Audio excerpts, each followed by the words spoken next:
Bonjour à tous et bienvenue dans cette nouvelle vidéo. Ce mois de septembre est vraiment un mois pourri pour moi. A tout de suite. Et pourquoi est-ce un mois pourri? Tout simplement parce que le van arrive à sa date anniversaire. C'est le 16 octobre, très exactement, donc dans 3 bonnes semaines.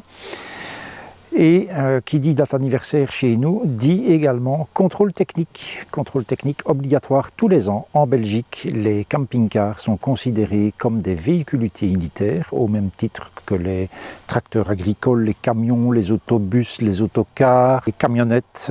Pour cette catégorie de véhicules, donc les véhicules utilitaires, contrôle technique obligatoire chaque année, et également contrôle technique avant la mise en service du véhicule. D'autre part, au niveau de l'entretien du véhicule, vous savez comme moi que celui-ci se fait quand le véhicule le signale ou tous les 12 mois. J'ai 23 000 km avec ce véhicule, je n'ai pas encore eu le signalement comme quoi il fallait faire l'entretien, mais comme j'arrive à 12 mois, je fais l'entretien et je fais en fait d'une pierre deux coups. En France, je pense, sans trop me tromper, que vous avez plutôt tendance à aller chez des garagistes indépendants pour faire les entretiens du véhicule. En Belgique, on n'a pas vraiment cette philosophie-là. On va non seulement acheter nos véhicules dans les concessions, donc dans les marques même, directement, sauf ceci évidemment, celui-ci je ne l'ai pas acheté chez Fiat bien sûr, mais c'est Fiat qui l'entretient et qui en assure la garantie. Et donc non seulement on achète nos véhicules dans des concessions de marque, mais on fait les entretiens également dans ces garages.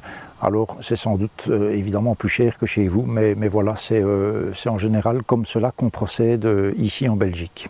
Comme j'avais le contrôle technique à passer et l'entretien à faire, j'ai donc fait d'une pierre deux coups et j'ai pris rendez-vous au garage et c'est le garage qui a passé mon véhicule au contrôle technique. Les garagistes ont bien évidemment l'habitude de passer des véhicules au contrôle technique et ils sont connus du personnel des contrôles techniques. Donc l'un dans l'autre, même si j'ai dû payer la main d'œuvre de la personne qui a passé le contrôle technique, ben voilà, j'avais plus de garantie d'être tranquille. Plus de garantie d'être tranquille. Pour quelle raison? Pour la bonne et simple raison que sur mon véhicule, comme vous le savez, j'ai monté des Sumo Springs à l'arrière et également des Sumo Springs à l'avant. Et que en Flandre, s'il n'y a aucun problème, en Wallonie, il peut en être tout à fait autrement. J'ai reçu dernièrement le témoignage d'une personne qui, suite à ma vidéo concernant les Sumo Springs, a fait faire cette installation là où j'ai fait faire la mienne. Et son véhicule a été refusé au contrôle technique, ici dernièrement, à Nivelles, très exactement. Je sais qu'à Fleurus, ça passe sans problème. J'avais eu un témoignage il y a quelques mois me disant qu'à Tournai, ça ne passait pas non plus. Et donc là où le mien est passé, c'est-à-dire ici dans la région à 5 km du garage en fait, qui lui-même n'est qu'à quelques kilomètres de mon point d'attache habituel, eh bien c'est passé. Voilà. Est-ce que si je l'avais passé moi-même, ça serait passé sans problème? Je n'en sais rien. Chose que j'avais bien évidemment changé avant d'aller au contrôle technique, ce sont mes ampoules LED. Je les ai retirées pour remettre les ampoules d'origine. J'ai fait ça la veille de déposer le van à la concession, puisque quand on change les ampoules, qu'on passe d'ampoule normale à ampoule LED, il faut absolument refaire un réglage des phares. Et donc, j'ai remis moi-même les ampoules d'origine. C'est une opération très facile à faire, à condition d'avoir un tournevis T30. Et le garage a remis, après le contrôle technique et à ma demande, le garage a remis les ampoules LED et il a refait un réglage des phares. Au niveau de la facture, je vais vous montrer le détail. C'est une grosse douloureuse de 490 €. Eh oui, heureusement que ce n'est qu'une fois par an. Alors quand je dis 490 €, c'est TVA comprise. La TVA chez nous, c'est de 21%, ce qui veut dire qu'au total, il y en a pour 405 € hors TVA. Dans ces 405 €, il y a 6,3 litres d'huile. Alors ils ont mis de la 0W30. Je ne sais pas pourquoi ils sont passés de la 1540 à de la 0W30. J'avais signalé que le véhicule consommait, puisque sur un an, j'ai dû aller 3 fois au garage pour faire un appoint d'huile, qui m'a chaque fois coûté évidemment bonbon, puisque l'huile n'est pas donnée. L'huile, c'est 18,40 € le litre, il y a donc 115,92 € d'huile, hors TVA, tout cela. On vous compte avec énormément de mesquinerie, un joint à 2,98 €. Pourquoi ne pas compter ça dans autre chose pour le noyer? Voilà, psychologiquement, mais bon, c'est comme ça. Un filtre à huile à 20,70 €. Un réglage des phares, 5 €. En plus de la main d'œuvre, hein. Donc on compte un réglage des phares à 5 € plus la main d'œuvre pour le réglage des phares. Il y a un truc qui m'échappe, mais bon, c'est comme ça. Frais de recyclage, 2,90 €. Examiné, libellé de la facture, examiné, 15 €. Examiné quoi, je n'en sais rien. Le contrôle technique, 39,67 €. Donc tous ces prix sont hors TVA et la main d'œuvre, 203 €. Nous sommes donc à un total de 405,17 €. Donc ça, c'est la grosse douloureuse de la semaine passée, mais voilà, il n'y a pas le choix, il faut bien y passer. Les pneus, pour le moment, c'est encore bon, ils sont à donc 23 000 km. L'arrière est encore largement bon pour faire autant, si pas plus. L'avant, probablement un peu moins. Mais bon, j'ai largement le temps de voir venir, d'autant que les pneus neige vont être remontés d'ici 2 mois. Donc là, pas de souci à se faire. J'espère qu'au niveau de l'huile, la consommation va se calmer un petit peu, parce qu'il m'est arrivé d'en remettre jusque presque 2 litres. Donc c'est quand même beaucoup, hein. Qui dit date anniversaire du van dit aussi le paiement de l'assurance. Alors en Belgique, nous pouvons payer par mois, par trimestre, par semestre ou par année. Il se fait que moi, je paye par semestre, sachant que si on paye par année, on paye un petit peu moins. Et si on paye par mois, c'est là que ça revient le plus cher. Pas énormément, mais un petit peu plus cher. Donc moi, je paye par semestre. Et là, ben, asseyez-vous bien, je paye 718 €. J'ai eu la douloureuse aujourd'hui, 718 € pour 6 mois donc. Et là-dedans, il y a 100 € de responsabilité civile, à peu près. Il y a 500 € d'assurance tout risque. Donc ça, c'est l'assurance pour les dégâts que je causerai à mon véhicule, de mon propre chef. J'ai été bien content d'avoir cette assurance quand j'ai eu mon accident avec le premier van, hein, puisque le premier van m'a été remboursé intégralement. Forcément, on a un petit malus maintenant, hein. Moi qui n'avais jamais eu d'accident de ma vie, je présume un petit malus. Voilà, 500 € d'Omnium. L'Omnium dépend évidemment de votre passé de conducteur, mais dépend aussi de la valeur du véhicule. Ici, on est sur un véhicule 48 000 € TVA comprise. Donc voilà, 718 €, taxes comprises, x 2, bien évidemment, puisqu'ici, je suis assuré, avec ce montant-là, je suis assuré pour 6 mois. Et puis enfin, le gros point de cette période, pour moi, c'est le bilan de ma société.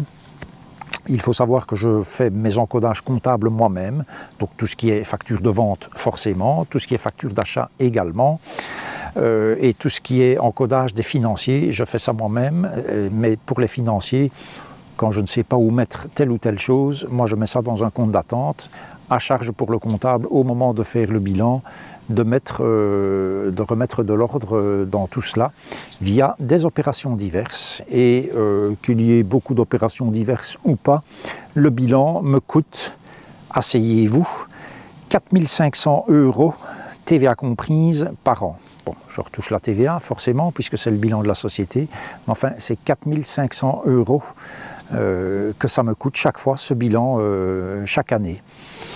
Voilà, donc ce mois-ci, 4 500 € pour la fiduciaire, 718 € pour l'assurance, 490 € pour le garage.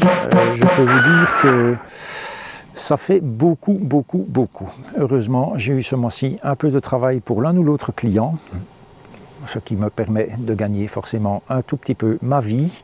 Pas énormément, mais bon, je ne vais pas me plaindre. Le mois a été relativement correct en chiffre d'affaires.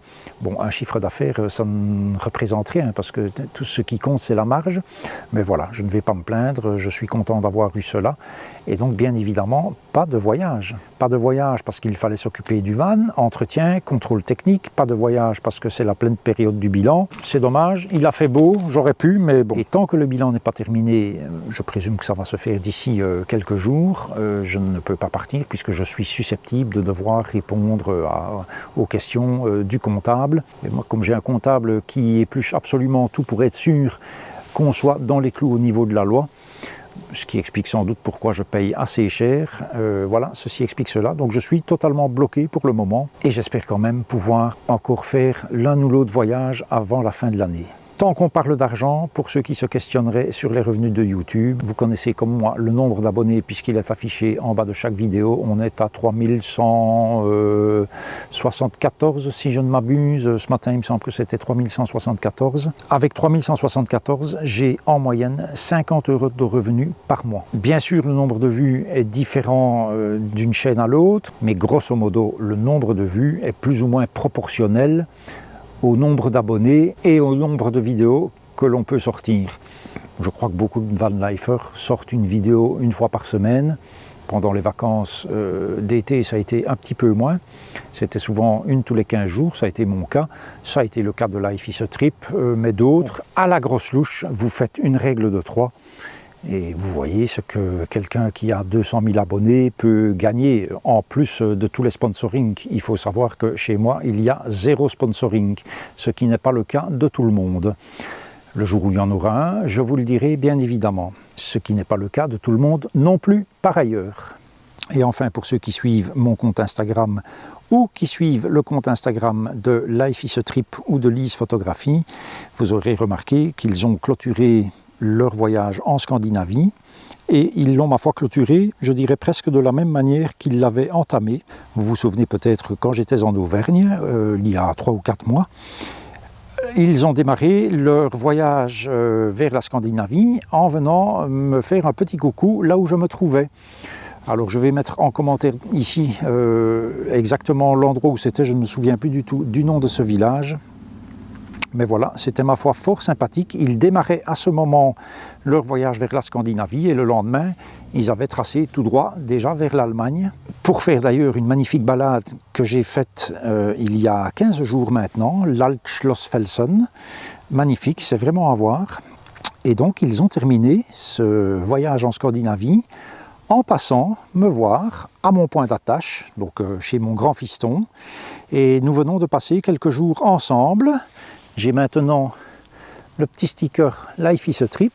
Alors on a passé des moments plus qu'agréables. C'était vraiment super chouette de passer ces quelques jours avec eux. J'ai essayé de leur faire visiter tant bien que mal les quelques trucs que je trouvais intéressants à voir ici dans la région. On s'est fait petit resto. Hier soir, on a fait une soirée dans le van. Nous étions 6 puisque ma compagne Sonia était là, mais également mon fils et son copain. Et donc on a passé une soirée vraiment sympathique dans le van. Ils sont repartis ce matin. Et je dois vous dire que quand vous êtes habitué de vivre seul et qu'il y a comme ça quelqu'un qui débarque pour quelques jours, vous avez votre esprit qui est occupé à 100% pour faire en sorte que leur séjour se passe le mieux possible et qu'ils soient contents. Et une fois qu'ils sont partis, il y a tout qui retombe d'un coup. Et je vous avoue que ça fait vraiment bizarre de se retrouver comme ça tout d'un coup tout seul. Alors ils vont encore voyager un petit peu en Belgique. Les vidéos qu'on a tournées, en ce qui les concerne en tout cas, il ne faut pas s'attendre à voir cela avant plusieurs semaines, puisqu'ils font les publications de vidéos dans l'ordre de leur voyage. Pour ma part, j'ai aussi filmé quelques moments pendant qu'ils étaient là. Cela fera l'objet d'une vidéo, soit la semaine prochaine, soit celle d'après, je verrai bien, en fonction de mes activités. Cette vidéo est maintenant terminée. Vous avez un aperçu de ce que coûtent les assurances, les entretiens en Belgique. Je ne vous parle pas des communications téléphoniques, c'est pas piquer des verres non plus. Mais voilà, comme ça vous avez un petit aperçu. J'espère que cette vidéo vous a plu. Et je vous dis à la prochaine. Et d'ici là, prenez grand soin de vous. Boum, das ist fini.